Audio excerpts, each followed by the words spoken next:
Hello everyone, very good afternoon to all of you. आज के video में दोनों दिन के करंट अफेयर कवर करेंगे, 2 फरवरी और 3 फरवरी के। पहले दो के कवर कर लेंगे, फिर तीन के। वीडियो थोड़ा सा लेंदी होगा, इसलिए हर एक न्यूज़ को ध्यान से देखिएगा अंतिम तक। करंट अफेयर की पीडीएफ स्टैटिक जीके के साथ आप मेरे टेलीग्राम ग्रुप से डाउनलोड कर सकते हैं। मेरे टेलीग्राम का ऑफिशियल लिंक वीडियो के डिस्क्रिप्शन में सबसे ऊपर दिया रहता है। सबसे पहले बात कर लेते हैं कल के क्वेश्चन की। कल मैंने आपसे बहुत ही सिंपल सा क्वेश्चन पूछा था। आईएलओ, जिसको बोलते हैं इंटरनेशनल लेबर ऑर्गेनाइजेशन, इसकी स्थापना कौन से वर्ष में करी गई थी? आईएलओ की स्थापना 1919 में करी गई थी। इसका हेडक्वार्टर जिनेवा है, ये भी आपसे कई बार पूछा जाता है। आईएलओ के इस टाइम पे जो प्रेसिडेंट है, इनका नाम है गिलबर्ट हांगबो। क्या नाम है? गिलबर्ट हांगबो। अब शुरू करेंगे करंट अफेयर। अभी हाल ही में ये कौन है जिनके द्वारा एआरडीबी और आरसीएस के लिए कंप्यूटराइजेशन योजना लॉन्च करी गई है? एआरडीबी का मतलब है यहाँ पर agriculture and rural development bank, मतलब ऐसे बैंक जो कि किसानों को कृषि करने के लिए लोन देने का काम करते हैं और साथ में गांव के इंफ्रास्ट्रक्चर के लिए लोन देते हैं। आरसीएस का मतलब है रजिस्ट्रार ऑफ कोऑपरेटिव सोसाइटीज, मतलब जितनी भी सहकारी समितियां हैं जो कि जिले के अंदर सिर्फ काम करती हैं।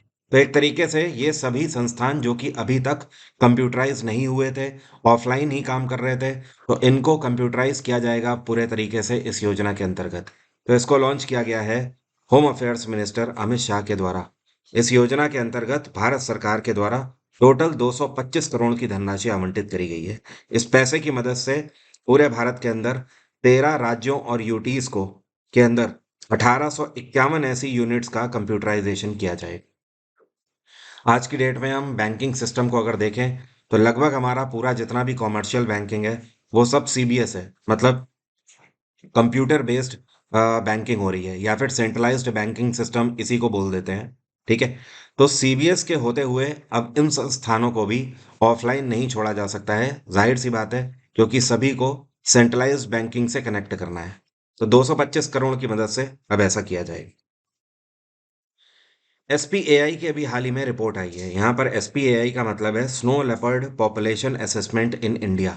इस रिपोर्ट के अंदर यह बताया गया है कि पूरे भारत भर में इस टाइम पे लगभग कितने स्नो लेपर्ड हैं, ऐसे तेंदुए जो कि बर्फ में पाए जाते हैं हिमालय की पहाड़ियों में। तो इस रिपोर्ट में दर्शाया गया है कि भारत के अंदर इस टाइम पे 718 हिम तेंदुए हैं। और इसमें से सबसे ज्यादा कौन से रीजन में है? तो ये लद्दाख वाले रीजन में 477 है। जम्मू कश्मीर वाले रीजन में 9 स्नो लेपर्ड हैं। हिमाचल में 51, उत्तराखंड में 124, सिक्किम में 21 और अरुणाचल प्रदेश में 36। यही वो पर्टिकुलर कैटेगरीज हैं एरिया की जो कि हिमालयन माउंटेन रेंजेस में लगती हैं, और यहाँ पर स्नो लेपर्ड्स पाए जाते हैं। पिछले कुछ टाइम में देखा गया है, जो स्नो लेपर्ड्स हैं, इनकी तादाद लगातार कम होती हुई दिखाई दे रही थी। तो इनको कंजर्वेट करने के लिए सरकार के द्वारा कई सारी मुहिम पहले भी चलाई जा चुकी हैं पिछले 4 सालों में। एसीसी के द्वारा बैंक ऑफ बड़ौदा के एग्जीक्यूटिव डायरेक्टर के रूप में किसको अपॉइंट किया गया है? एसीसी जिसको बोलते हैं अपॉइंटमेंट्स कमेटी ऑफ कैबिनेट, इनका काम होता है कि हर एक बैंक के अंदर, हर एक सरकारी संस्थान के अंदर जो चेयरमैन या फिर डायरेक्टर की जो पोस्ट होती हैं, उनके लिए अपॉइंटमेंट करना। तो बैंक ऑफ बड़ौदा के नए एग्जीक्यूटिव डायरेक्टर अब होंगे, ये होंगे संजय मुदलियार। क्या नाम है? संजय मुदलियार। बैंक ऑफ बड़ौदा काफ़ी पुराना बैंक है, 1908 में इसकी स्थापना करी गई थी। इसका हेडक्वार्टर है वडोदरा, और इसके सीईओ हैं इस टाइम पे देवदत्त चंद्र। क्या नाम है? देवदत्त चंद्र। और संजय मुदलियार जो हैं, ये इससे पहले इंडियन ओवरसीज बैंक में भी एग्जीक्यूटिव डायरेक्टर के रूप में कार्यरत रह चुके हैं। ये कौन सा संस्थान है जिसने महाराष्ट्र सरकार के साथ पैक्ट साइन किया है और ये महाराष्ट्र के अंदर ग्रीन हाइड्रोजन परियोजनाओं को लॉन्च करेंगे? मतलब ऐसे प्रोजेक्ट लॉन्च करेंगे जो कि कहीं ना कहीं ग्रीन हाइड्रोजन का प्रोडक्शन करेंगे, जिससे कि वातावरण प्रदूषित ना हो, और आने वाले समय में हाइड्रोजन को हम लोग फ्यूचर फ्यूल के नाम से भी जानते हैं। आने वाले समय में कॉमर्शियल जितनी भी बसेस वगैरह हैं, ट्रक वगैरह हैं, वो सब भी सरकार हाइड्रोजन से ही चलाने का काम करेगी। तो इसके लिए प्लांट्स लगाए जा रहे हैं। तो ये ऑर्गेनाइजेशन है एनजीईएल। क्या नाम है? एनजीईएल। इसको बोलते हैं एनटीपीसी ग्रीन एनर्जी लिमिटेड। मतलब एक तरीके से आप ये बोल सकते हो, एनटीपीसी की ही सब्सिडरी है एनजीईएल। तो इन्होंने महाराष्ट्र गवर्नमेंट के साथ पैक्ट साइन किया है। इस योजना के अंतर्गत जो इन्वेस्टमेंट होगा वो करीब 80,000 करोड़ का इन्वेस्टमेंट होगा। नाउ यू कैन इमेजिन कितनी बड़ी ये परियोजना होगी। और इनका ये टारगेट होगा कि 2032 तक एनटीपीसी 60 गीगावाट बिजली का उत्पादन करेगी रिन्यूएबल एनर्जी की केवल मदद से। मतलब यहाँ पर वो बात नहीं हो रही कि कोयले से बिजली का उत्पादन होगा या फिर किसी और चीज से। ओनली रिन्यूएबल एनर्जी, मतलब सोलर सिस्टम से और विंड एनर्जी से, केवल इनसे। खेलो इंडिया विंटर गेम्स शुरू हो रहे हैं और इस बार इनका जो मैस्कॉट है ये क्या रखा गया है, मतलब शुभांकर। तो खेलो इंडिया विंटर गेम्स का इस बार शुभांकर है स्नो लेपर्ड। और इस स्नो लेपर्ड का नाम क्या है? इसका नाम है शी ने शी। क्या नाम है? शी ने शी। और शी ने शी ने का मतलब क्या है? इसको बोलते हैं शान। हिंदी में आप बोलते हो ना जैसे शान, ठीक है। लाइक हम लोग बोलते हैं सचिन तेंदुलकर भारत की शान है, लता मंगेशकर जी भारत की शान है, ठीक है। तो यहाँ पर शी ने शी का मतलब है शान, लद्दाख की भाषा में। और इस बार खेलो इंडिया विंटर गेम्स जो हैं ये 2 फरवरी से शुरू हो चुके हैं और ये 6 फरवरी तक इनका पहला सत्र चल रहा है और लद्दाख में ही इनका आयोजन किया जा रहा है। आप एक चीज और ध्यान रखिएगा, खेलो इंडिया विंटर गेम्स का इस बार चौथा संस्करण आयोजित किया जा रहा है। जो इनका सेकेंड फेज होगा ये 21 फरवरी से लेकर 25 फरवरी तक आयोजित किया जाएगा और ये होगा गुलमर्ग में, जम्मू कश्मीर के गुलमर्ग में। ये कौन सी ऑटोमोबाइल कंपनी है जिसने दुनिया के टॉप सेलिंग ऑटोमेकर्स में अपना नाम दर्ज कराया है 2023 में? मतलब एक तरीके से आप बोल सकते हो 2023 में कौन सी ऑटोमोबाइल कंपनी है जिसने सबसे ज्यादा गाड़ियां बेची हैं? तो ये है टोयोटा। और 2023 के अंदर टोयोटा ने 11.2 मिलियन गाड़ियों को सोल्ड आउट किया है। मतलब करीब करीब आप बोल सकते हो ये हो गया आपका 1 करोड़ 12 लाख गाड़ियां बेची हैं इन्होंने। 1 करोड़ 12 लाख मायने रखता है टोयोटा की गाड़ी। ये ऑल ओवर द वर्ल्ड की बात हो रही है। और 2022 के कंपैरिजन में करीब 7% की बढ़ोतरी हुई है इनकी बिक्री में। और सेकंड नंबर पे दुनिया की कंपनी रही है फॉक्स वैगन। फॉक्स वैगन एक जर्मन ऑटोमेकर ब्रांड है और इन्होंने पूरे दुनिया में करीब 9 मिलियन गाड़ियां बेची हैं वर्ल्ड में। और इनके में जो बढ़ोतरी आई है ये ज्यादा क्या आई है, 12% की बढ़ोतरी आई है। बाय द वे टोयोटा की अगर बात करें तो ये एक जापानीज कंपनी है। 1937 में इसकी स्थापना करी गई थी। इसका हेडक्वार्टर है टोक्यो और इसके प्रेसिडेंट हैं कोजी सातो। क्या नाम है? कोजी सातो।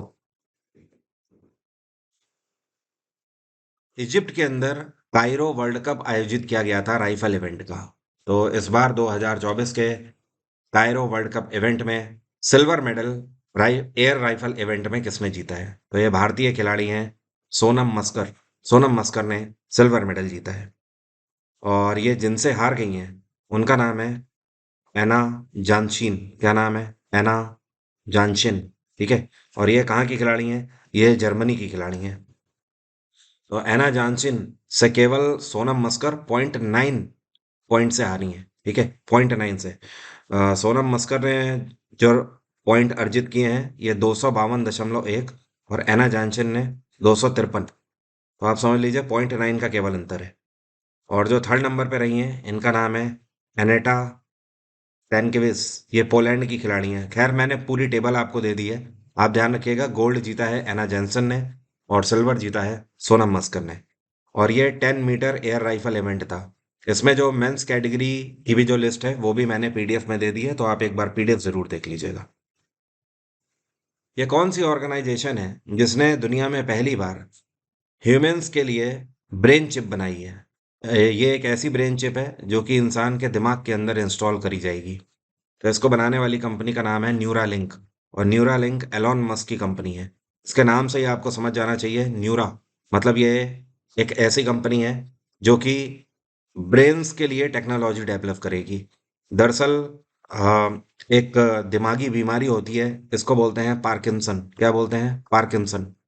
जो व्यक्ति पार्किंसन से ग्रसित हो जाता है वो जो डिसऑर्डर फेस करता है न्यूरो के, वो कुछ इस तरीके से होते हैं कि उसकी बॉडी में बहुत सारे सिम्टम्स ऐसे दिखाई देने लगते हैं, जैसे कि शरीर में झुकाव आ जाना। इसके अलावा हाथों का धीमे धीमे मुड़ना होने लगता है। हाथ अपने आप मुड़ने लगते हैं। पैर भी अपने आप बेंड होने लगेंगे। आपको लगेगा वो व्यक्ति विकलांग है, जबकि ऐसा होता नहीं है। वो व्यक्ति पार्किंसन नाम की बीमारी से ग्रसित होता है।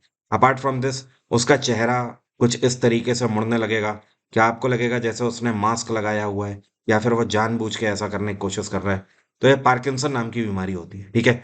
साथ में सबसे पहले जो इसका इफेक्ट दिखाई देता है, ये दिखाई देता है आपके शोल्डर के बीच वाला रीजन जो है, यहाँ पर, मतलब सर के पीछे वाला रीजन, जहाँ से स्पाइनल कॉर्ड आपकी शुरू होती है, यहाँ से व्यक्ति झुकना शुरू हो जाता है आगे की तरफ। तो पार्किंसन के जो मरीज हैं, उनके लिए ये डिवाइस बनाई गई है। ये उनके ब्रेन के अंदर इंस्टॉल करी जाएगी, और इस डिवाइस को आप ये समझ लीजिए कि ये केवल इतनी मोटी है जैसे 5 के सिक्के होते हैं ना, तो 5 के सिक्के आप 5 मिला दो, बस इतनी ऊंची ये डिवाइस है।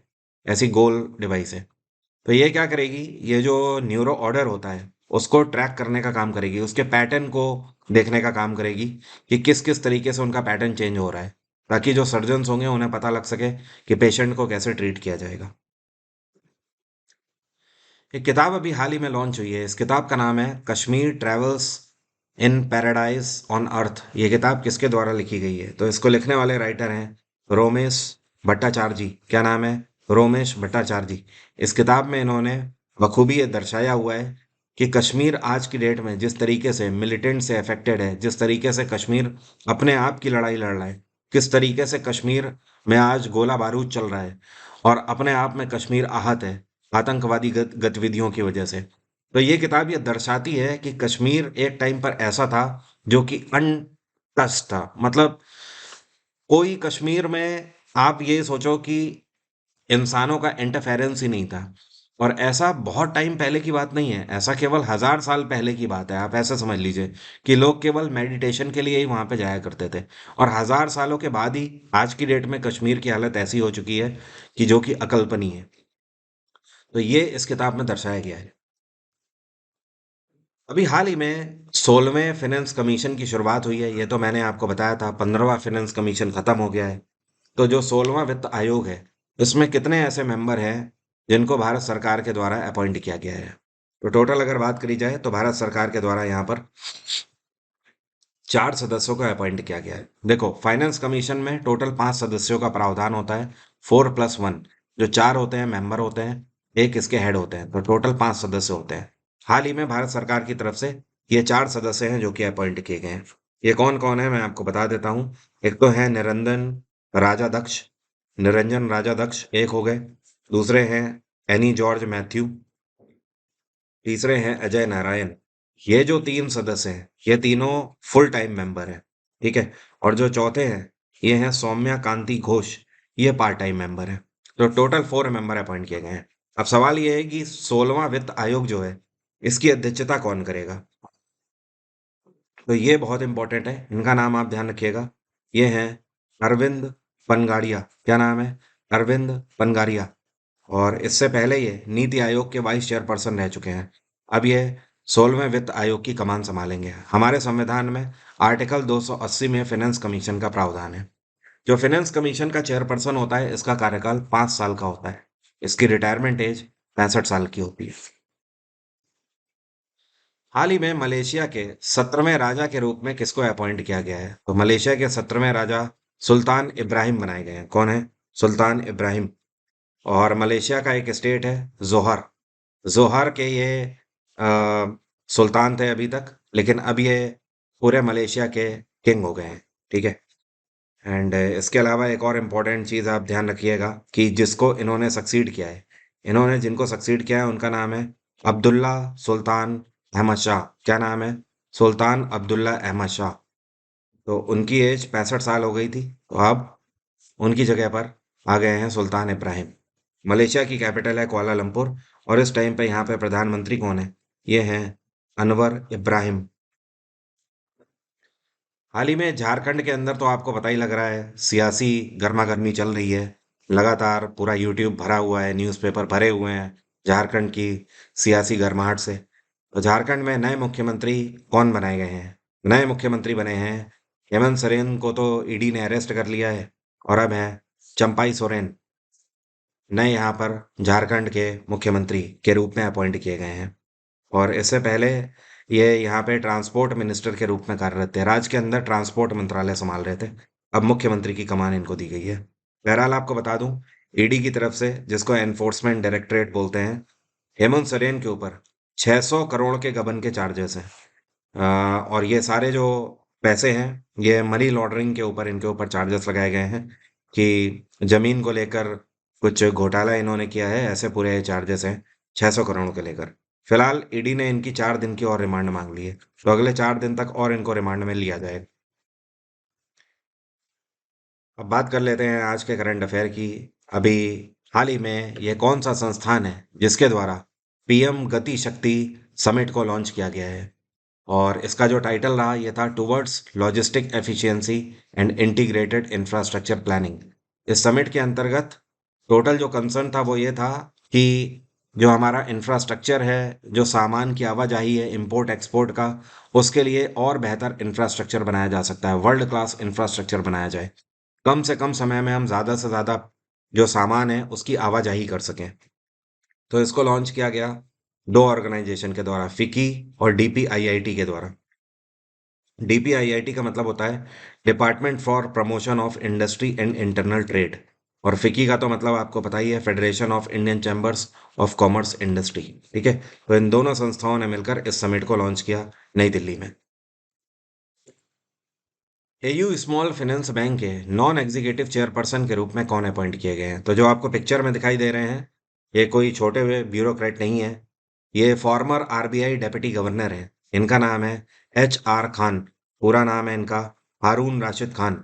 तो ये एक टाइम पे रिजर्व बैंक ऑफ इंडिया के डेप्यूटी गवर्नर रह चुके हैं। अब एयू स्मॉल फाइनेंस बैंक ने इनको अपना नॉन एग्जीक्यूटिव चेयरपर्सन अपॉइंट किया है। ठीक है, और एयू स्मॉल फाइनेंस बैंक जो है इसकी स्थापना 1996 में करी गई थी। इसका हेडक्वार्टर है जयपुर। इस टाइम पे इसके सीईओ हैं संजय अग्रवाल।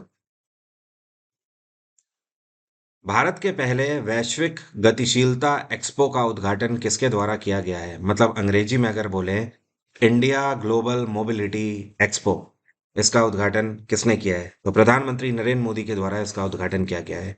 ये एक ऐसा एक्सपो लॉन्च किया गया है जिसमें दुनिया भर के जितने भी ऑटोमोबाइल ब्रांड्स हैं वो सब यहाँ पर हिस्सा ले रहे हैं, लगभग लगभग। और यहाँ पर केवल कारों के ब्रांड्स हिस्सा नहीं ले रहे हैं, ऐसे भी ऑटोमोबाइल ब्रांड्स हिस्सा ले रहे हैं जो कि ऑटो बनाने का काम करते हैं, जो कि ट्रक बनाने का काम करते हैं, जैसे कि अशोक लीलैंड हो गया, ठीक है, टाटा मोटर्स हो गया। केवल कारों के ब्रांड नहीं, हर तरीके के व्हीकल्स के ब्रांड यहाँ पर हिस्सा ले रहे हैं। और ये जो समिट आयोजित किया गया है, आज इसका समापन हो रहा है। 1 फरवरी से इसकी शुरुआत हुई थी, 3 फरवरी तक ये चल रहा है। और इसका मेन उद्देश्य ये है कि भारत के अंदर ज़्यादा से ज़्यादा इन ऑटोमोबाइल सेक्टर का इन्वेस्टमेंट आना, दुनिया भर की कंपनीज भारत के अंदर अपने प्लांट्स स्थापित करें। आज की डेट में गाड़ियों के रेट्स, उन गाड़ियों के रेट्स ज़्यादा हमें मिल रहे हैं जो कि हम भारत में बाहर से मंगवा रहे हैं, जबकि वही गाड़ियां अगर हमारे देश में मैन्युफैक्चर होंगी तो जाहिर सी बात है वो हमारे लिए सस्ती पड़ेंगी। टाटा वही सारी फैसिलिटीज़ 25 लाख में आपको दे देता है। ऐसा क्यों? जबकि फॉर्च्यूनर जैसी गाड़ियां आपको वो सारी फैसिलिटीज़ 50 से 60 लाख में भी नहीं दे पाती हैं। उसका कारण ये है कि ये गाड़ियां बाहर से आ रही हैं, हमारे देश में मैन्युफैक्चर नहीं हो रही हैं। क्लियर है? इसी वजह से इसमें वेटिंग आपको ज़्यादा मिलती है। बट टाटा पूरे तरीके से यहाँ मैन्युफैक्चर कर रहा है, तो आप देख सकते हो इनकी गाड़ियाँ मैं आपको इतनी ज़्यादा बिक्री होने के बाद भी, वेटिंग होने के बाद भी, आपको उतनी वेटिंग नहीं मिलेंगी जितनी कंपैरेटिवली दूसरी गाड़ियों में मिल जाती हैं। अपार्ट फ्रॉम दिस एक और ख़ास बात रहती है, जैसे कि हमारे देश में आप जर्मन गाड़ियाँ लीजिए, जैसे कि BMW हो गई, स्कोडा हो गई, वॉक्सवैगन हो गई, मर्सिडीज़ हो गई। आप इन गाड़ियों का कोई भी ब्रांड आप लीजिए, इसमें आप देखोगे कि अगर पार्ट्स आपके कोई भी डैमेज हो गए तो उसको मंगवाने में भी फिर हमें इंपोर्ट करना पड़ता है, काफ़ी टाइम लगता है, इवन और महंगे पड़ते हैं क्योंकि इंपोर्ट ड्यूटी लगती है। जबकि अगर मैन्युफैक्चरिंग भारत में होने लगे तो फिर और सस्ते पार्ट बनेंगे और ये वेटिंग भी कम हो जाएगी। इसके लिए इस मोबिलिटी एक्सपो का आयोजन किया गया है। भारत सरकार टारगेट लेकर चल रही है कि 2030 तक 25% ऐसे व्हीकल्स का प्रोडक्शन भारत में बढ़ाना है। यहाँ पर 25% बात हो रही है केवल कारों की नहीं, ओवरऑल व्हीकल्स की मैन्युफैक्चरिंग बढ़ानी है 2030 तक। लगातार 7 सालों के बाद मारुति सुजुकी को पछाड़कर ये कौन सी कंपनी है जो कि most valuable auto company Bharat की बन गई है? मारुति सुजुकी ने पिछले 7 सालों से झंडे गाड़ रखे थे। पिछले 7 सालों से लगातार मारुति जो है ये भारत में कारों के मामले में मोस्ट वैल्यूएबल ऑटोमोबाइल कंपनी थी, लेकिन अब टाटा मोटर्स ने इस साल पीछे छोड़ दिया है मारुति को। टाटा मोटर्स बन गई है भारत की सबसे most valuable auto company. And Tata Motors की जो इस टाइम पर मार्केट कैपिटलाइजेशन है, ये है 3.1 ट्रिलियन का। कितना? 3.1 ट्रिलियन रुपीस। टाटा मोटर्स की स्थापना 1945 में करी गई थी। इसका हेडक्वार्टर है मुंबई। और टाटा मोटर्स के इस टाइम पे चेयरपर्सन है नटराजन चंद्रशेखरन। ये टीसीएस के भी चेयरपर्सन है। अभी हाल ही में इंटरनेशनल फेडरेशन ऑफ हॉकी का जो मेंस वर्ल्ड कप आयोजित किया गया है, इसमें भारत ने कौन सी रैंक सिक्योर करी है? तो इस बार हॉकी के मेंस वर्ल्ड कप में भारत ने 5वीं रैंक सिक्योर करी है। और भारत ने इसमें इजिप्ट को 6-4 से हराया। और अगर ओवरऑल हम रैंकिंग की बात करें, तो इस बार का FIH मेंस वर्ल्ड कप जीता किसने है? तो ये जीता है नीदरलैंड ने। नीदरलैंड्स इस बार चैंपियन रहा, नंबर 1 पे। इन्होंने फाइनल में हराया मलेशिया को। तो मलेशिया एक तरीके से हो गया रनर अप। और जो तीसरे नंबर पे रहा है ब्रोंज, वो रहा है ओमान। ठीक है। टोटल 48 मैच इस बार के वर्ल्ड कप में खेले गए। एक और इम्पोर्टेंट बात आप ध्यान रखना, टोटल यहाँ पर 16 टीमें इस बार खेली थी दुनिया की। इस बार के मेंस हॉकी वर्ल्ड कप में ये कौन से खिलाड़ी हैं जो कि गोल्स के मामले में टॉप स्कोरर रहे? इनका नाम है वाहिद राना। क्या नाम है? वाहिद राना। ये पाकिस्तान के खिलाड़ी हैं। इन्होंने पूरे वर्ल्ड कप में 23 गोल मारे हैं, जो कि सबसे ज्यादा है। इसके अलावा बेस्ट प्लेयर का टाइटल दिया गया है अकीमुल्ला अनवर को। किसको? अकीमुल्ला अनवर, जो कि मलेशिया के खिलाड़ी हैं। रिजर्व बैंक के द्वारा ये कौन सा पेमेंट बैंक है जिसके लिए इमीडिएट इफेक्ट से इनको मना कर दिया गया है या रोक दिया गया है नए कस्टमर्स को ऑनबोर्ड करने के लिए? मतलब ये कौन सा बैंक है जिसको रिजर्व बैंक ने निर्देश दे दिए हैं कि आप तत्काल प्रभाव से किसी भी नए ग्राहक का अकाउंट नहीं खोल सकते हैं? ये है Paytm payments bank.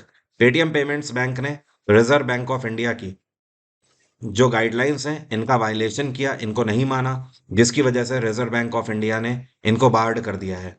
Paytm payment bank अब कोई भी नया कस्टमर ऐड नहीं कर सकती है। इवन किसी का अकाउंट पेटीएम पेमेंट बैंक में है तो आप उसके अकाउंट में आप पैसा भी नहीं भेज सकते हो। क्लियर है? तो अब होगा क्या इन अकाउंट्स का? केवल वन वे ट्रांजैक्शन का इस टाइम पे परमिशन दे दी गई है। अगर आप पेटीएम पेमेंट्स बैंक में अपना अकाउंट रखते थे तो आप अपने अकाउंट से किसी को पैसा नहीं भेज सकते हैं, बस आप अपना पैसा निकाल सकते हैं। तो आप केवल वन वे ट्रांजैक्शन है, ना ही कोई आपके अकाउंट में पैसा भेज सकता है। तो जल्दी से जल्दी ये होगा कि आपके अकाउंट में जितना पैसा है आप उसे विड्रॉ कर लें, वही बेहतर रहेगा। ये कितनी ऐसी रामसर साइट्स हैं जिनको अभी हाल ही में भारत में जोड़ दिया गया है, और टोटल भारत में कितनी रामसर साइट हो गई हैं? तो अभी आपको बता दूं, 5 नई साइट भारत की जो है वो रामसर साइट में जुड़ गई हैं, और इसी के साथ टोटल 80 भारतीय रामसर साइट्स हो गई हैं लेटेस्ट एडिशन के आधार पर। ये जो 5 नई साइट जोड़ी गई हैं, इसमें से दो हैं तमिलनाडु की। कौन कौन सी? एक तो है कराई वेत्ती, कराई वेत्ती बर्ड सेंचुरी। और जो दूसरी है, इसको बोलते हैं लॉन्गवुड शोला, लॉन्गवुड शोला फॉरेस्ट रिजर्व। ठीक है। तो ये तो दो हो गई आपकी तमिलनाडु की। इसके अलावा जो 3 लोकेशंस हैं, ये हैं कर्नाटक की। एक है मगादी, दूसरी है अगाशिनी, और तीसरी है अंका समुद्रा। ठीक है। तो घबराइए मत, सारे नाम मैंने पीडीएफ में दिए हुए हैं, आप वहां से एक बार देख लीजिएगा। रामसर साइट्स आपको मैं कई बार बता चुका हूँ किसे बोलते हैं। देखिए है क्या, 1971 में, 1971 में ईरान का एक शहर है रामसर, वहां पर एक कन्वेंशन किया गया था, मतलब एक मीटिंग हुई थी। उस मीटिंग के अंतर्गत ये फैसला लिया गया कि दुनिया भर के वेटलैंड्स को हम बचाएंगे, मतलब ऐसी जमीनें जहां पर साफ और स्वच्छ पानी है, पीने योग्य पानी है, उनको बचाने का हम काम करेंगे, जिससे कि हमारे पर्यावरण में आसपास रहने वाले जो जीव जंतु हैं उनके लिए ये वेटलैंड्स लाइफलाइन का काम करते हैं। वहीं से ये सिलसिला शुरू हुआ। और तब से क्या होता है कि दुनिया भर में किसी भी देश के अंदर इस तरीके की किसी वेटलैंड्स को अगर रिकॉग्नाइज किया जाता है, तो उसको रामसर साइट में लिस्ट कर लिया जाता है। एक बार अगर किसी भी वेटलैंड को रामसर साइट में लिस्ट किया गया, तो उसके बाद उस देश की और ये जो रामसर कन्वेंशन है, इसकी जिम्मेदारी हो जाती है कि उस वेटलैंड को प्रमोट करना। वर्ल्ड वेटलैंड्स डे कौन सा दिन मनाया जाता है? यह दिवस 2 फरवरी को हर वर्ष मनाया जाता है, और रीजन सेम है, क्योंकि 2 फरवरी 1971 को रामसर कन्वेंशन हुआ। भारत सरकार के आंकड़ों के आधार पर जनवरी 2024 में जीएसटी कलेक्शन कितना किया गया है? तो जनवरी 2024 में total GST collection 1.72 lakh crore का हुआ है। मतलब आप बोल सकते हो 1,72,000 करोड़ का जीएसटी कलेक्ट किया है भारत सरकार ने केवल जनवरी 2024 के महीने में। और अगर कंपैरेटिवली बात करी जाए दिसंबर में कितना किया था, तो दिसंबर में किया था 1,64,000 करोड़ जीएसटी कलेक्शन। अगर पिछले एक साल में देखें तो मैक्सिमम कितना गया है, तो ये अभी तक का जो हाईएस्ट स्कोर रहा है, ये रहा है 1,87,000 करोड़, जो कि अप्रैल 2023 में कलेक्ट किया गया था। हमारे संविधान में जीएसटी के लिए आर्टिकल 279(1) में प्रावधान है। एंड जीएसटी को भारत में पहली बार 1 जुलाई 2017 को लॉन्च किया गया था। क्या आप मुझे कमेंट बॉक्स में लिखकर बता सकते हो जीएसटी के लिए हमारे कॉन्स्टिट्यूशन में कौन सा अमेंडमेंट किया गया है? इनमें से कौन सा एयरपोर्ट है जो कि अभी डोमेस्टिक वे में काम करता था लेकिन अब इसको इंटरनेशनल एयरपोर्ट के रूप में डिक्लेयर कर दिया गया है? तो ये एयरपोर्ट है गुजरात का सूरत एयरपोर्ट। अभी तक ये डोमेस्टिक एयरपोर्ट था, अब इसे इंटरनेशनल का दर्जा दे दिया गया है। अब ये करंट टाइम पे इंटरनेशनल फ्लाइट तो लीड करेगा ही करेगा, और साथ में करंट टाइम पे ये भारत के 14 शहरों से जुड़ा हुआ है। और इसके लिए एक नया टर्मिनल भी बनाया गया है जो कि इंटरनेशनल फ्लाइट्स के लिए है। तो इसके लिए 353 करोड़ की धनराशि आवंटित करी गई थी। गुजरात में इस टाइम पे बीजेपी की सरकार है और मुख्यमंत्री हैं यहाँ पर भूपेंद्र पटेल। और गुजरात के गवर्नर कौन है? आचार्य देवव्रत। भारत सरकार की तरफ से मोबाइल फोन्स के जो कंपोनेंट्स हैं, इनके लिए इंपोर्ट ड्यूटी कितनी घटा दी गई है? तो इसको कम कर दिया गया है 5%। अभी तक ऐसा होता था कि आप मोबाइल से जुड़े हुए कोई भी कंपोनेंट अगर इंपोर्ट करते थे, जैसे कि मान लीजिए सिम सॉकेट आप बाहर से मंगा रहे हो, स्क्रू, जीएसएम एंटीना हो गया, लेंस हो गए, और फ्रंट कवर हो गया, मिडिल कवर हो गया मोबाइल के। आप ऐसे मोबाइल से जुड़े हुए जितने भी कंपोनेंट जो कि आप बाहर दूसरे देशों से मंगाते थे, उसमें भारत सरकार 15% इम्पोर्ट ड्यूटी लगाती थी। अब इसको 5% घटा दिया गया है, तो अब आपको 10% इम्पोर्ट ड्यूटी देनी होगी। और ये फैसला लिया गया 1 फरवरी को, जो अभी बजट आया है। और बजट का लिए मैं आपके लिए पूरा एक वीडियो ले आऊंगा, बहुत आसान भाषा में मैं लाने वाला हूं, तो उसके लिए परेशान मत होइए। भारत का पहला ऐसा ये कौन सा समुद्रीय तट है जहां पर पहली बार बीच साइड स्टार्टअप फेस्टिवल का आयोजन किया गया है? मतलब अभी तक जो स्टार्टअप फेस्टिवल थे, ये मुंबई, दिल्ली, कलकत्ता जैसे शहरों में आयोजित किए जाते थे। पहली बार समुद्र के किनारे पर इसको आयोजित किया गया है। तो ये आयोजित किया गया है इस बार मंगलौर में। कहाँ पर? मंगलौर में। और इसका नाम था एमर्ज 2024। और इसमें ऐसे एंटरप्रेन्योर्स को बुलाया गया, ऐसे स्टूडेंट्स को बुलाया गया जो कि इनोवेशंस की बातें करते हैं, जिनके पास नए बिजनेस आइडियाज हैं, न्यू इनोवेशंस हैं, अपने पेटेंट्स हैं। इस तरीके के यूथ को यहाँ पर बुलाया गया। टोटल अगर बात करी जाए तो ऑन एन एवरेज 20 स्टार्टअप्स यहाँ पर हिस्सा ले रहे हैं। हाल ही में ये कौन है जिन्होंने इंडियन नेवी में चीफ हाइड्रोग्राफर की पोस्ट होल्ड करी है? मतलब एक तरीके से आप बोल सकते हो ये कौन है जिनको चीफ हाइड्रोग्राफर के रूप में अपॉइंट किया गया है इंडियन नेवी में? ये है लेफ्टिनेंट जनरल, सॉरी माफी चाहता हूँ, वाइस एडमिरल लोचन सिंह पठानिया। और इससे पहले अगर बात करें इनके करियर की, तो 1990 में ये इंडियन नेवी में कमीशन हुए थे और हाइड्रोग्राफी स्पेशलिस्ट है ये। Apart from this, Indian naval ship Sandhayak में इन्होंने लीडिंग रोल किया है। और इंडियन नेवल शिप दर्शक में भी इन्होंने काम किया हुआ है। तो अच्छा खासा एक्सपीरियंस है हाइड्रोग्राफी के क्षेत्र में, जिसके लिए अब ये चीफ हाइड्रोग्राफर है। चीफ हाइड्रोग्राफर होने का मतलब यह है कि पूरे भारत भर में हर एक नेवल शिप में हाइड्रोग्राफी से जुड़ा हुआ जो भी ऑपरेशन होगा, उन सब के लिए इनको रिपोर्ट किया जाएगा। ठीक है? तो अपने आप में हाइड्रोग्राफी के क्षेत्र में सबसे बड़ी पोस्ट। और एक और इंटरेस्टिंग बात है इनके करियर में, इनको इंडियन नेवल शिप का तो एक्सपीरियंस ही है, इनको ब्रिटिश रॉयल नेवी का भी एक्सपीरियंस है। ठीक है? जिस तरीके से एक्सरसाइज होती रहती है ना दो देशों के बीच में, तो उसी दौरान ब्रिटिश नेवल शिप है, उसका नाम है बुलडॉग। क्या नाम है? बुलडॉग। ये एक उनका वेसल है। ठीक है? तो इस वेसल पे भी इन्होंने गोल्ड मेडल हासिल किया था। अब मेरा आज का सवाल आपसे, आप में से कितने लोग बता सकते हैं छत्रपति शिवाजी महाराज का जन्म कौन से किले में हुआ था? कमेंट बॉक्स में जल्दी से लिखकर बताइए। जो सही आंसर सबसे पहले देंगे 4 स्टूडेंट, उनका नाम मैं कल के वीडियो में सबसे पहले लूंगा। 2024 में एसएससी का एग्जाम लगातार लगे हुए हैं, बहुत सारी वैकेंसीज हैं इस बार। या फिर आप किसी भी स्टेट के एग्जाम की तैयारी कर रहे हो, आप मेरा जीएस जीके का foundation batch exam engine application से अवेल कर सकते हैं। इस बैच में मैंने history, polity, geography, science, economics, computer, इसके अलावा पिछले 5 साल के पीवाईक्यूज और साथ में वन लाइनर क्रैश कोर्स, ये सब कुछ मैंने दिया हुआ है। एक बार आप सारे टॉपिक्स देख लीजिए, आपको पता लग जाएगा मैंने कोई भी टॉपिक ऐसा नहीं छोड़ा है जो कि आपके सिलेबस से बाहर हो। हर एक टॉपिक को मैंने यहाँ पर कवर किया हुआ है, चाहे फिर वो इतिहास हो, पॉलिटिक्स हो, भूगोल हो। इस तरीके का पैकेज शायद ही आपको कहीं पर ही मिले। आप जानते हो मेरा जो कोर्स होता है वो रिजल्ट ओरिएंटेड होता है, ना कि सिर्फ उसमें कहानियां पढ़ी जाएं। तो रिजल्ट ओरिएंटेड और क्रीम कंटेंट के लिए आप इस कोर्स को अवेल कर सकते हैं। ये कोर्स की मदद से आप मैक्सिमम स्कोर कर पाएंगे इस बार के सभी एग्जाम्स में। इसके अलावा आप स्टैटिक जीके का भी बैच अवेल कर सकते हैं। अगर आपको डिस्काउंट चाहिए तो sscgsguru@gmail.com पर आप हमें मेल भी कर सकते हैं, लेकिन अपना कॉन्टैक्ट नंबर ज़रूर मेंशन करिएगा।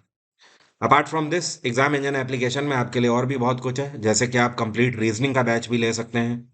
सिर्फ हिस्ट्री, सिर्फ पॉलिटी, सिर्फ ज्योग्राफी, साइंस, इस तरीके से स्पेसिफिक बैच भी अवेल कर सकते हैं। आज की बात यहीं तक रहेगी। Thank you so much. Have a nice day. Take care. Bye bye. आपका दिन मंगलमय हो।